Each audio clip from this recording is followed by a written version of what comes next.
अंग्रेजी में सबसे ज्यादा प्रयोग होने वाले शब्द I, me, my, mine, myself, he, him, his, his, himself, ऐसे ही कई सारे शब्द हैं जो अंग्रेजी बोलने में सबसे ज्यादा प्रयोग होते हैं। तो एक एक करके इन सभी शब्दों का कंप्लीट यूज सीखेंगे। सबसे पहले देखते हैं पर्सनल प्रोनाउन, जो I, we, you, they, he, she, it, ये सभी पर्सनल प्रोनाउन कहलाते हैं जो सेंटेंस में सब्जेक्ट का काम करते हैं।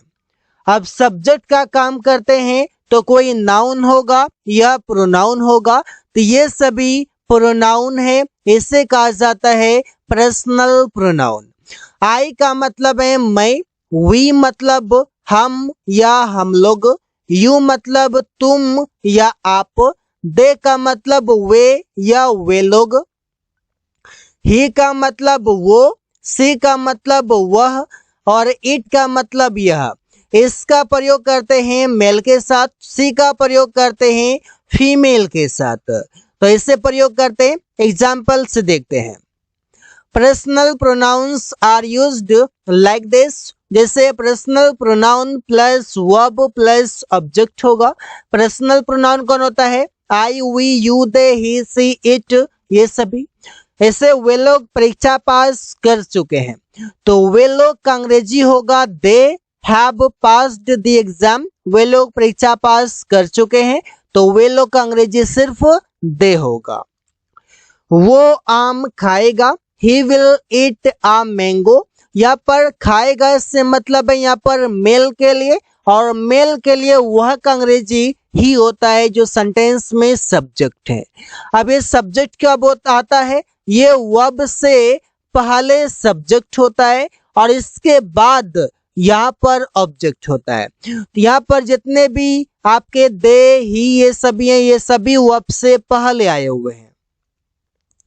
वो खाना पका रही थी, सी वॉज कुकिंग फूड। पका रही थी फीमेल है, वो फीमेल है, तो यहाँ पर सी आ जाएगा। यह एक किताब है, it is a book. It का प्रयोग नॉन लिविंग थिंग के लिए करते हैं, मतलब कोई निर्जीव वस्तु के लिए करते हैं। तो यहाँ पर यह के लिए अंग्रेजी लिखेंगे इट।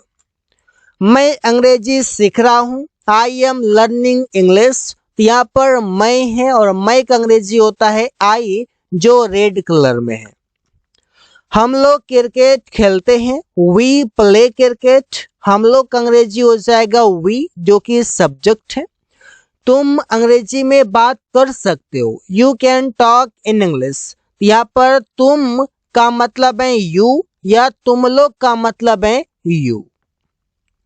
अब देखते हैं ऑब्जेक्टिव प्रोनाउन। ऑब्जेक्टिव प्रोनाउन क्या होता है? Me, us, you, them, him, her, it.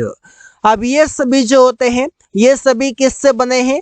I, we, you, they, he, she, it से ये सभी बने हुए हैं। और इसका क्या मीनिंग होता है सेंटेंस में, कैसे इसका मीनिंग होगा, इसका हिंदी भी लिखा हुआ है, जिससे आप आसानी से इसे याद कर सकते हैं और स्पोकन इंग्लिश में काफी आसानी से प्रयोग कर सकते हैं। अब देखते हैं ये सभी ऑब्जेक्टिव प्रोनाउन कैसे प्रयोग होते हैं। मेरा भाई उसे कुछ पैसे दिया, तो यहाँ पर उसे लिखा हुआ है। अगर यहाँ पर उसे से मतलब है यहाँ पर मेल के लिए, और जब पता नहीं चले तो यहाँ पर मेल आता है। My brother gave him some money, ये ऑब्जेक्टिव प्रोनाउन है, तो सेंटेंस में ऑब्जेक्ट के स्थान पर आएगा, मतलब वर्ब के बाद आएगा। वर्ब के बाद आएगा ऑब्जेक्ट, तो यहाँ पर गेव वर्ब है जिसके बाद आएगा। मैंने उससे बात किया, आई टॉक्ड टू हर। अब यहाँ पर मैंने उससे बात किया, फीमेल है, कोई लड़की है, तो लड़की के लिए उससे के लिए अंग्रेजी हो जाएगा हर। सुमन इसे लिख दिया, इससे का मतलब है कोई चीजों की बात हो रही है, तो इससे के लिए हो जाएगा इट, जो कि मैंने आपको हिंदी की भी साथ साथ बताया हुआ है। राहुल मुझे एक कलम देगा, Rahul will give me a pen. तो मुझे का अंग्रेजी होता है मी, जो वर्ब के बाद आएगा। वो हम लोगों को स्कूल ले जाएगा। He will take us to the school, यहाँ पर टेक वर्ब है, इसके बाद यहाँ पर अस है और अस का अंग्रेजी हिंदी है हम लोगों।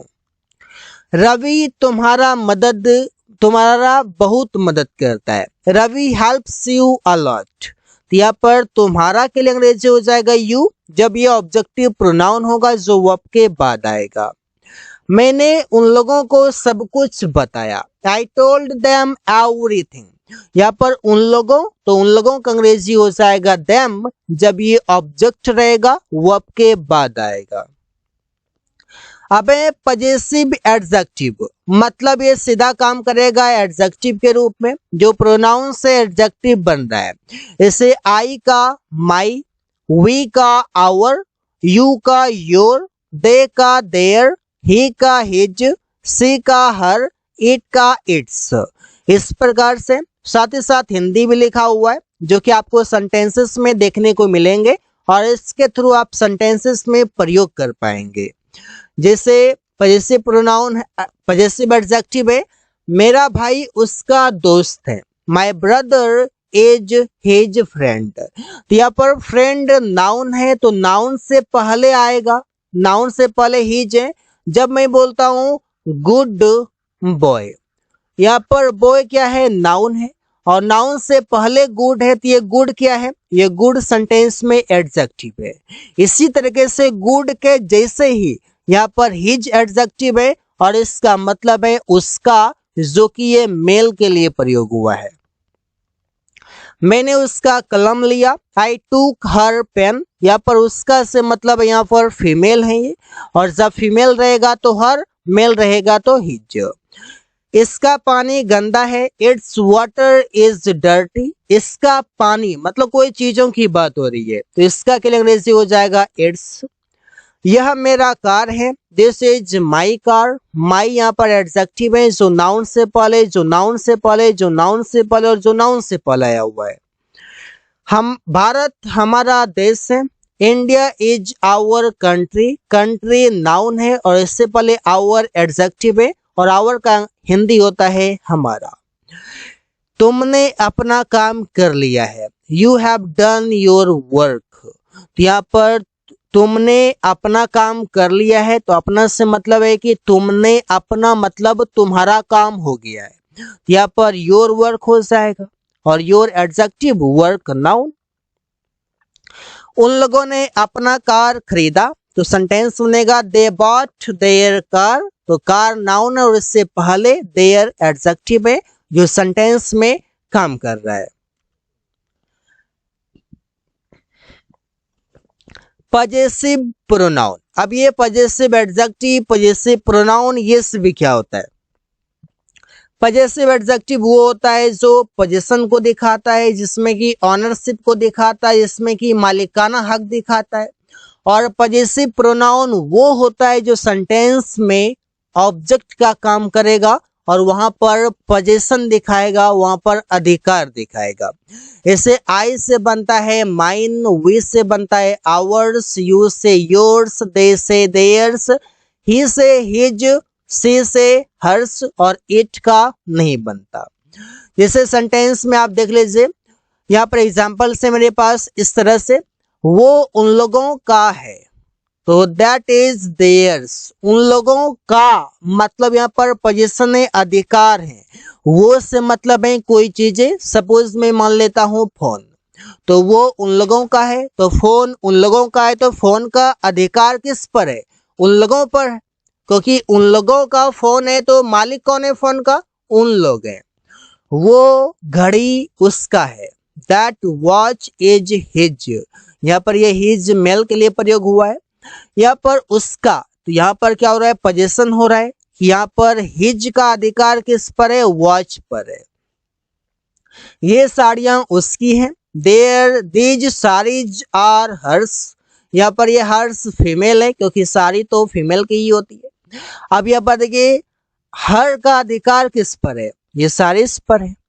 वो किताब मेरा है, वो किताब मेरा है, मतलब that book is mine, that book is mine. तो माइन का अधिकार किस पर है, बुक पर है, मतलब यहाँ पर पोजीशन की बात हो रही है, यहाँ पर स्वामित्व की बात हो रही है, यहाँ पर अधिकार की बात हो रही है।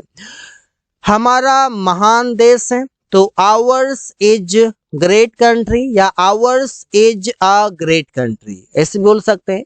यहाँ पर आवर्स जो शब्द है यहाँ पर पोजीशन दिखा रहा है, वो घर तुम्हारा नहीं है, that is not, that house is not yours. तो यहाँ पर योर्स क्या है, पॉजेसिव प्रोनाउन है, और ये पॉजेसिव प्रोनाउन का अधिकार हाउस पर है, यहाँ पर नहीं नेगेटिव है, तो यहाँ पर नोट लगा हुआ है कि उस घर पर अधिकार तुम्हारा नहीं है, तुम मालिक नहीं हो, तुम्हारा अधिकार उस पर नहीं है। अब है रिफ्लेक्सिव प्रोनाउन, ये क्या होता है, ये प्रोनाउन के लास्ट में या तो आपको सेल्फ दिख जाएंगे और या फिर आपको ये सेल्फ से दिख जाएंगे। ये दोनों अगर देखा तो समझ जाइए कि सेंटेंस में काम कर रहा है रिफ्लेक्सिव प्रोनाउन, जो रिफ्लेक्ट करता है सेंटेंस के सब्जेक्ट पर। सेंटेंस के सब्जेक्ट पर ये रिफ्लेक्ट करता है, ये दर्शाता है। और ये बनता कैसे, आई का माई सेल्फ बनता है, वी का आवर सेल्फ्स, यू का योर सेल्फ, दे का दैम सेल्फ्स, ही का हिम सेल्फ, सी का हर सेल्फ, इट का इट सेल्फ। और इसका हिंदी भी है, मैं खुद, हम लोग खुद, तुम लोग खुद, वे लोग खुद, वो खुद, वो खुद, यह खुद। ये है फीमेल के लिए और ये है मेल के लिए। इस प्रकार से होगा। जैसे आप सेंटेंस देखते हैं रिफ्लेक्सिव प्रोनाउन के किस प्रकार से होते हैं एक एक करके। जैसे उसने खुद पत्र लिखा, he wrote a letter himself. अब ये ऑब्जेक्ट के बाद आरपी मतलब रिफ्लेक्सिव प्रोनाउन, ऑब्जेक्ट के बाद आएगा सेंटेंस के लास्ट में।